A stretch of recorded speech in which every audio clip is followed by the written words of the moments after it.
Namaste, Mr. Here. I, JVWU Muskan Kumari from the Department of Science and Technology, and I am working here as an assistant professor in JVWU University and the Faculty of Education and Technology. So, today's our new session is the basic introduction towards the socket programming. So, firstly, you have to understand about the what is the sockets and what is the programming and in which programming language we are using it for designing the sockets or establish the connections using the different protocols. Isn't it like the client server uh, models to establish the communications? So, we just want to share one doc files to make you better understand regarding these ones. Clear? So, here, this one. Okay. So, just see this one. Introduction towards the software program. Firstly, here discuss what is the socket. Socket is just like a mechanism which allows the communication between the processes. Suppose there are two processes, one who wants to send some data information to another, and another is has responsibility to accept that information, to receive that information. So there are two processes. Okay, so communication is establishing between the two processes, but it program running on the same machines. But this program must be run on the same machine on the different connected on the network. Clear? But all the processes must be in it particular. More specific, the internet socket provides the programming languages, programming interface to the network protocol stack that is managed by the operating system. Here you can see that the internet socket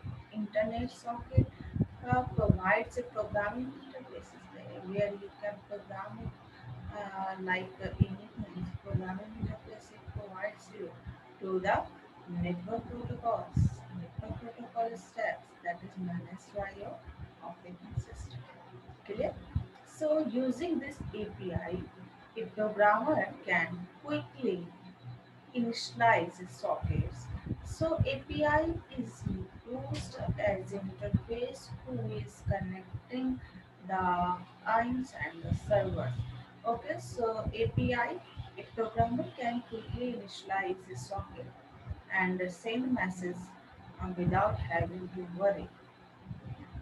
They are establishing the sockets and also send a message without having worry about any issues such like packet framing may be lost or transmission controlling.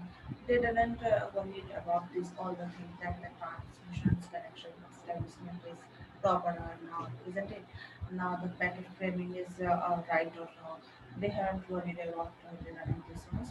There are a number of the different types of the socket available, but we are only really interested in two specific internet sockets. One is the TCP, another is the UDP. Okay, one is connection oriented, another is connection based. Connectionless. Okay. So here these are the first one is the stream sockets and second one is the datagram sockets. You can using the stream sockets and the datagram sockets. Okay.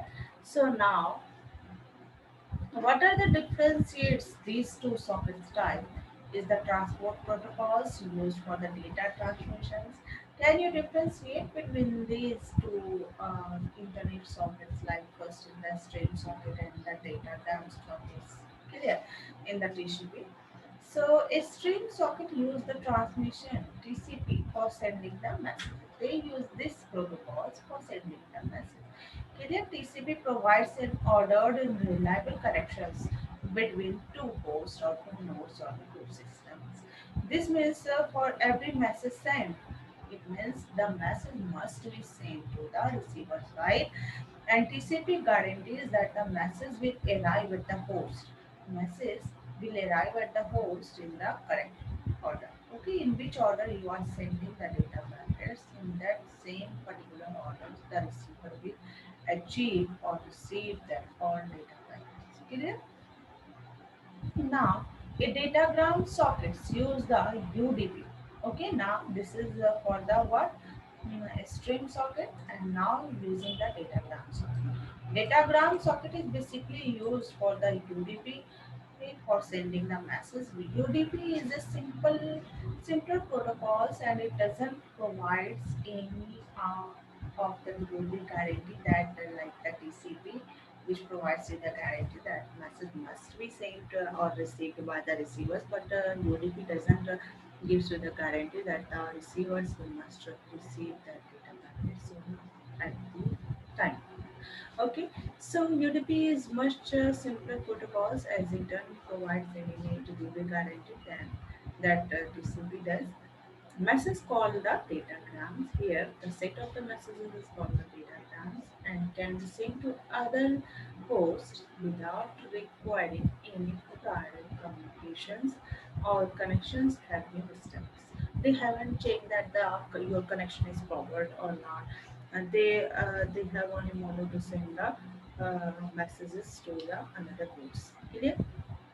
So, as such, using UDP can lead to loss message or message being received out of order. So, in this case, what will happen? Suppose whenever the connection is not well proper established, then that order of data packets escape, isn't it? Lost and when the connection is established and at that connection line you are sending another data packet, then the another data packets is received one firstly, and it might be that your former data packets will be delayed due to the delayed proper connections they are received by the another host late. So the order of sequence of the data frame will be disrupted. Clear? So being received out of order, and it is assumed that the application can tolerate on an occasional lost message or that the application will handle the issue of the retransmission. Isn't it? Here the retransmission concept is used in which you again have to send the data packets. Like I just want to give you an example. Suppose you are sending mail to another persons or another host. So there is a sender and the receivers. You are the sender and suppose I am the receivers. You have sent me one mail, and at that time the connections of internet get lost, isn't it? So your data packets cannot be reached to me. So at this after some times you get the well connections of internet, then uh, you again have to send me that files which is already well clear, or it might be possible that the file is attached and whenever they get the proper connection they is automatically sent to me.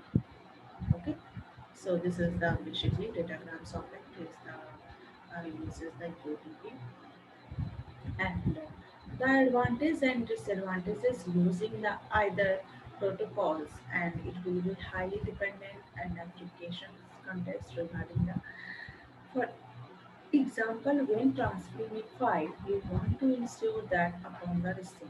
Okay, whenever you are sending a emails you are attaching some files, then you must find out the receipt email ID. Clear? So you received the file has not become corrupted, and the file whatever you are sending to the recipient that must be proper format, clear and proper data that will not be corrected. TCP will handle all the error checking and guarantee. Main advantages of this is that TCP handles all the errors which occurred in the datagram packets. Clear? So checking and guarantee that it will arrive as you sent it or not. And on the other hand, imagine you are sending 100 message detailing their positions data every second in the computer game. The application will be able to tolerate machine message here, so UDP would be more suitable for business. Clear? So addressing using image stalking, we can identify the host and with the IP address and also the port number is required. The IP address uniquely identifies a machine, while port number identifies basically the applications what we want to contact at that machine. And there are range of random port numbers like the 80. Port number 80 is used for the STTP in the range of 0 to 1023, And when choosing the port number, anything ever, the when known port number range should be fine. Okay, the range of the port number must be identified by you, but you cannot guarantee that another applications will not be ready for using this one, isn't it? So I just want to tell you something also. To connection, making the connection in the programming with the sockets, you must use the if you are using the Windows, then write the hash into Windows dot h and WS script dot h, and also use the for Windows socket header files. This is the type of the header files. Whatever I have told you that the Windows socket 2 dot h. Clear. This is a functions which is used for the Windows header files, and you will also need to link the Windows library in your project setting. Then the first thing you have to do before able to declare a socket is make call to the WSA Windows startup method. Okay, so in that we will like the integer Windows startup and method and the word version whatever the you are using highest version of the Windows of, and the WSA data that things. Okay, then, so these all are the types of character and which you will use the widgets of the okay, creating for the socket.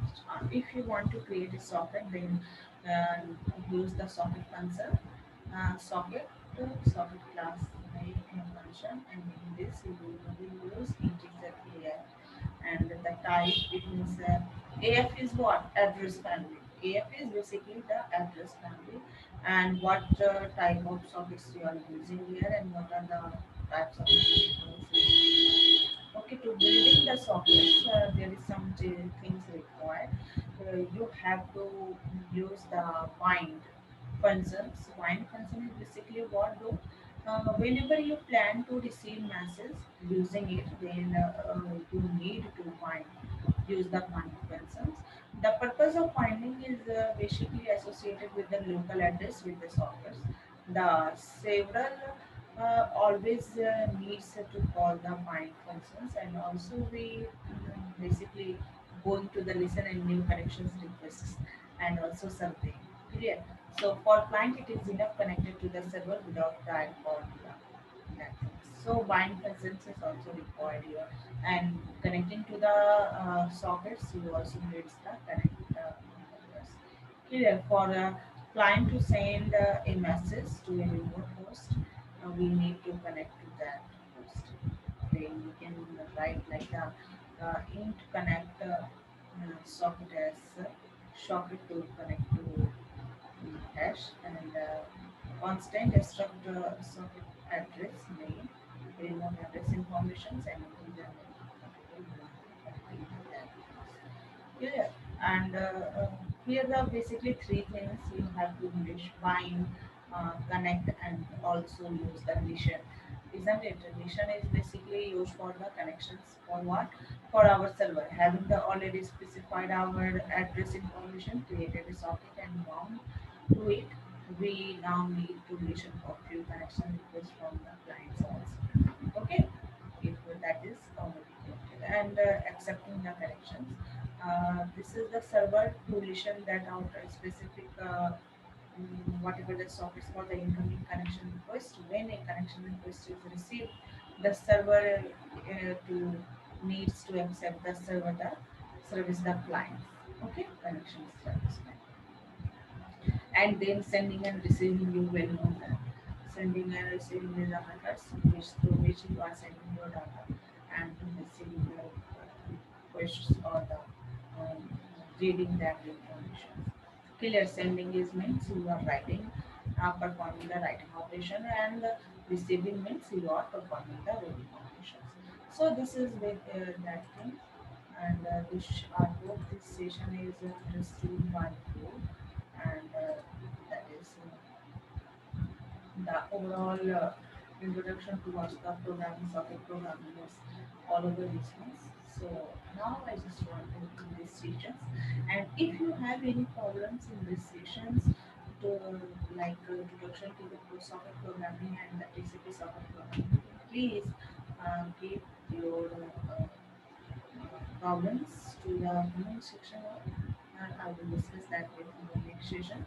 And okay, and please do this type of session from the different standard group also, and your different online sites for gaining the more knowledgeable information. Okay, thank you. Wait for the next sessions.